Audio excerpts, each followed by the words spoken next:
भभूति बांटने को बैठे तो लंबी लाइन लग जाती है भभूति की रोज की। एक बूढ़ा वृद्ध गांव का, किसी गांव का, धोती वो जो गमछा पहनते हैं सफेद रंग का, वो फटा हुआ एकदम मैला सा, और वो भी यहां से घुटनों से पहने हुए, हाथ में कार्ड लिए हुए, ऊपर चावल रखे और भीड़ को चीरता चला आ रहा था। हमारी नजर पड़ी तो जो सेवादार थे उन्होंने कहा रोको रोको रोको, लाइन से आना। अरे हम आने दो ना, वो कुछ देने ला रहा है, आने दो, देने के लिए आ रहा, आने दो। तो वो हमारे नजदीक आए दादाजी, उन्होंने हमको दंडवत प्रणाम किया। हमने पूछा कहां से हो, उन्होंने अपना कोई गांव बताया। हम उनका गांव का नाम नहीं लेना चाहते हैं, कारण ये है क्यों किसी का नाम।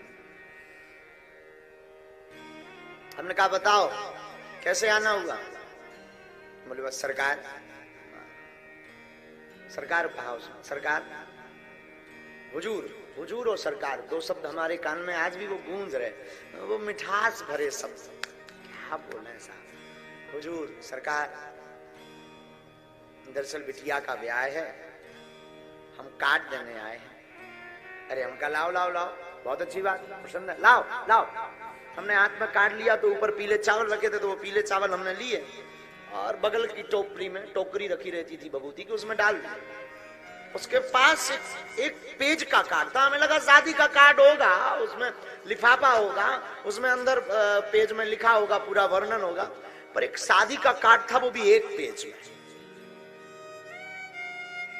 अब वो जब हमने चेक किया तो वो हमें पता लगा कि ये परमानेंट जो प्रिंटर वाले होते हैं तो वो एक कार्ड रख लेते हैं जिसमें लड़का के नाम के आगे की जगह छोड़ देते हैं, लड़की के नाम के आगे की जगह छोड़ देते हैं, और बक्रतुंड महाकाय वाला श्लोक लिख देते हैं, और नीचे स्थान का नाम भी छोड़ देते हैं, जैसे परमानेंट कार्ड कहते हैं, किसी के लिए भी दे सकते हैं। वो कार्ड था, राइटिंग एकदम टेढ़ी मेढ़ी। तो बेटी का नाम लिखा था, जिस लड़के से बेटी की शादी हो रही थी उसका नाम लिखा था, उसके पिता का नाम भी पेन से लिखा था। नीचे नोट, उसमें लिखा था जहां ये आयोजन होना था वो बागेश्वर धाम से होना था, तो वो पेन से लिखा था यह पूरा विवाह महोत्सव धाम से होना है। हमने पता है क्या पूछा, हमने उससे पूछा दादा ये कार्ड कितने का पड़ा, कितने रुपए का पड़ा। पता है वो क्या बोला, वो खुशी हम आज भी उसकी आंखों की, वो चेहरे का, वो बॉडी का हावा, वो थोड़ा सा ऐसा उछल करके बोला गुरुजी 1 रुपए का एक।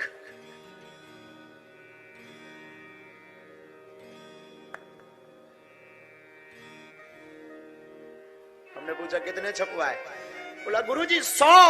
हमने सोचा गुरुजी के यहाँ आयोजन हो रहा, हमारे गुरुजी कर रहे हैं तो कम क्यों। उसके ये शब्द थे, हमें बड़ा विचित्र लगा कि बताओ इसके लिए 100 रुपए भारी। तब तक हमारी नजर दरवाजे पर फिर गई।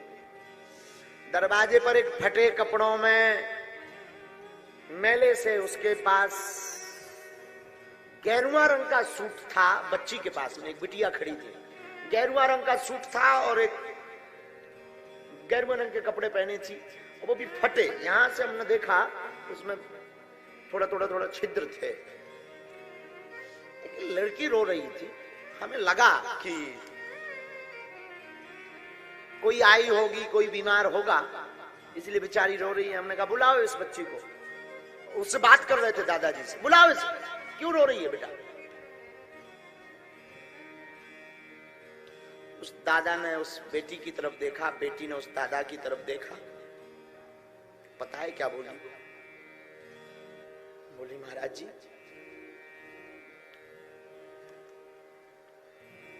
ये हमारे पिताजी।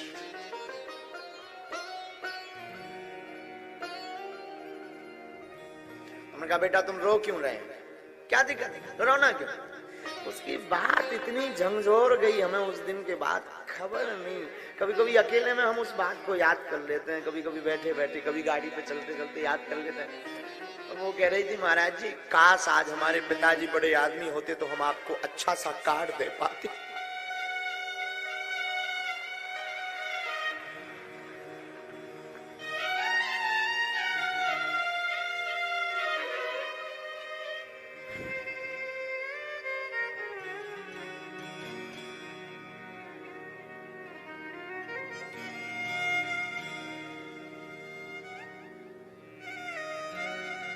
बन जाते हैं लाखों रिश्ते।